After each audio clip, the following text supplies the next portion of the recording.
Tonight's question is simple to ask and brutal to answer.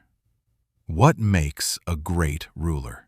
This debate is really about what a society must protect first when the costs are real. Behind the title sit power, principle, and the price of choosing the wrong standard. One answer leans toward legitimacy through intelligence, spectacle, and political survival. The other leans toward legitimacy through reform, expansion, and durable imperial administration. An imagined queenship debate over legitimacy, spectacle, survival, reform, empire, and the mechanics of lasting authority. Listen carefully for the standard each side treats as non-negotiable. Watch which costs each thinker admits, and which costs each tries to hide. This is not just about history. It is about how these logics still shape modern judgment. Neither side gets to win on tone alone. Each has to prove what its answer preserves. You are not here for slogans. You are here to weigh consequences, coherence, and courage. Before the arguments begin, let's meet the minds behind the collision. Welcome to When Great Minds Collide. Tonight's matchup is Cleopatra versus Catherine the Great. Cleopatra tends to reason from legitimacy through intelligence, spectacle, and political survival. That means Cleopatra will likely define the problem through a very particular moral lens. Catherine the Great tends to reason from legitimacy through reform, expansion, and durable imperial administration. That means Catherine the Great will measure success by a very different standard. Each side must answer the title question directly, not just attack the other speaker. Examples matter here, but standards matter more. Because standards decide what counts as success. Listen for where each side places the burden of proof, and what each side treats as unavoidable. The sharpest moments usually come when a clean principle meets a dirty reality. At the end, tell us who made the stronger case and whose hidden costs bothered you most. Cleopatra, you have the floor. I start from first principles: legitimacy through intelligence, spectacle, and political survival. Cleopatra defines the standards so tightly that almost any other value starts looking secondary. If your answer ignores that standard, it will sound clever while producing the wrong world. The argument treats one kind of failure as decisive, while undercounting every other kind. My opponent wants the benefits of order without paying the price of clarity about what matters most. I will show that the supposed realism of this answer is narrower than it first appears. I am not arguing for comfort. I am arguing for a framework that survives contact with reality. A durable answer has to protect more than the single instinct Cleopatra keeps centering. The question is not whether my standard has costs.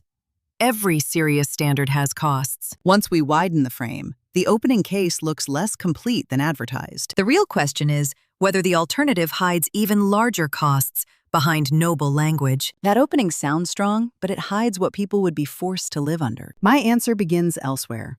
Legitimacy through reform, expansion, and durable imperial administration. Catherine the Great wants the moral upside of this answer without fully owning its institutional cost. If you define the problem the way my opponent does, you lock in the conclusion before the debate starts. The alternative case depends on assumptions that become fragile under pressure. A serious society needs more than one hard instinct dressed up as necessity. I will argue that a society built on that standard would eventually borrow from mine anyway. My opponent's standard may sound disciplined, but discipline alone does not make a framework just or wise. When the stakes rise, nice language cannot substitute for a harder account of what holds. I accept that every answer carries risk, but risk is not a reason to choose a narrower moral horizon. That is why the opening we just heard is less stable than it first appears. The better framework is the one that preserves what is human while still facing what is hard. That framing sounds humane, but it leaves crucial realities underexplained. My first principle is that the title question must be judged by what it protects at the deepest level. A principle that cannot absorb complexity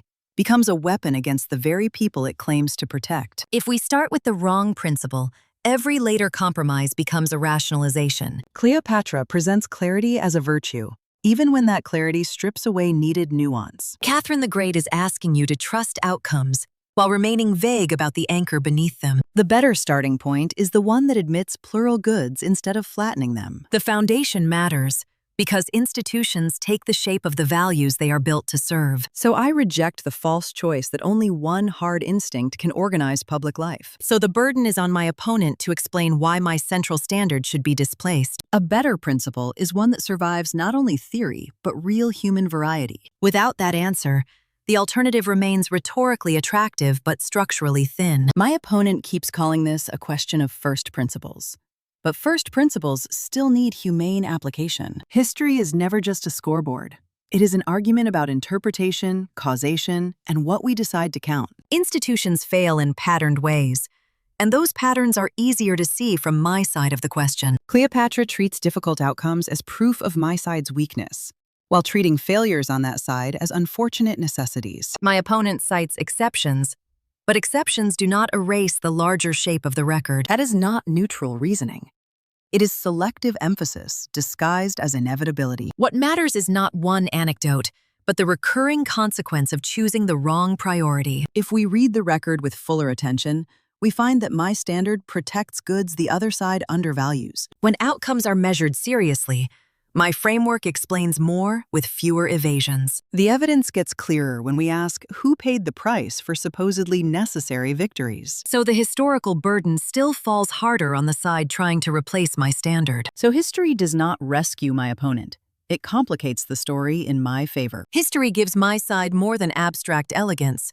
It gives concrete warnings about what happens when this standard is ignored. Now press the moral edge case, and the contrast sharpens. Cleopatra calls hidden costs a flaw in my framework, while normalizing openly brutal costs in that one. My standard at least admits the cost it asks society to bear. Honesty about sacrifice matters, but so does refusing to glorify sacrifice when better arrangements exist. Catherine the Great wants the comfort of a softer answer, while depending on harder structures in the background. My answer asks for complexity, because human dignity rarely survives one-value politics. That is a moral problem, because hidden coercion is still coercion, just cosmetically improved. The real edge case is the person crushed by an order that calls itself necessary. A serious ethic names its sacrifices, instead of disguising them as universal goodwill. On that ground, my framework remains more human, without becoming naive. On the hardest cases, my answer remains painful but honest. The moral pressure test hurts your side too, and pretending otherwise does not make it cleaner. I will answer your question if you answer mine. Who decides when your necessity becomes abuse? Where exactly does your framework draw a non-negotiable line? Your line sounds sharp, but sharp lines are exactly what cut living societies in ugly ways. If everything is contextual, what stops the strongest faction from defining context for everyone else? When your framework fails, it fails with authority, not merely with confusion. You say my answer is too hard. I am asking what keeps yours from becoming too soft to hold. You keep equating flexibility with weakness, because rigidity flatters your style of argument. Name the cost your side is willing to pay, instead of only listing the costs of mine. Name the people your answer marginalizes first, not just the order it claims to secure. If your principle needs my principle in the background, then your case is incomplete. If your principle cannot survive scrutiny without appealing to fear, that tells us something important. Let me ask directly. What happens when your preferred standard collides with the first real crisis? In closing, I ask you to judge this question by what endures when appearances fall away. My case has never been that my answer is painless. It is that it is truer to the real demands of the problem. Catherine the Great offers important cautions, but not a stronger governing standard. When you strip away rhetoric, the title question still turns in my direction. If you care about durability, seriousness, and clear responsibility, my side has the stronger case. That is why I believe the future belongs to the standard I defended tonight. My closing point is simple.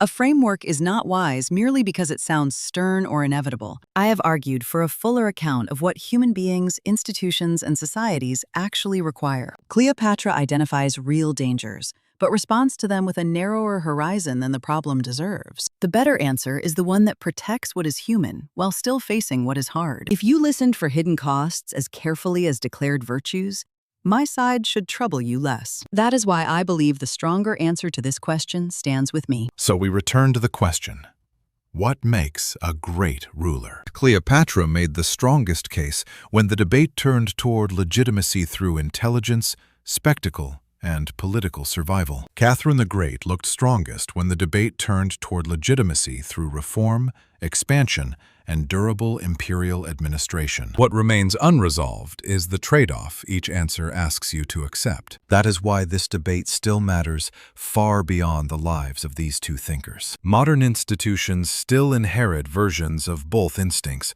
often without admitting it. Tell us in the comments who won and which standard you found harder to escape. Steelman the side you disagree with before you post. That is where the best discussion begins. If this debate changed how you hear the question, say so. Like the video if you want more collisions built around real standards instead of empty slogans. Subscribe if you want the next matchup before the argument starts without you. Until next time, keep your mind sharp and your certainty humble.